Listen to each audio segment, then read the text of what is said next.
Today we're going to change the fuel filter on a Husqvarna K760 Disc Cutter. First, make sure you take all the correct safety precautions before working around fuel and fumes. Unscrew the fuel tank cap and disconnect from the machine by unclipping it. Then use a tool to hook out the fuel filter from the tank.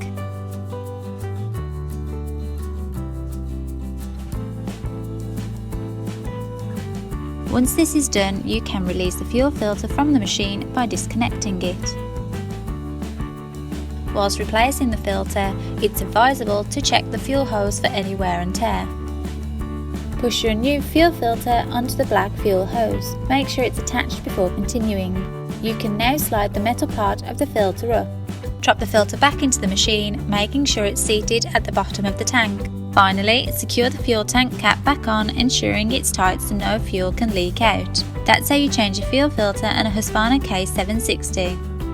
All the parts and tools needed for this task are listed in the description below. Please like, share and subscribe if you found this video helpful.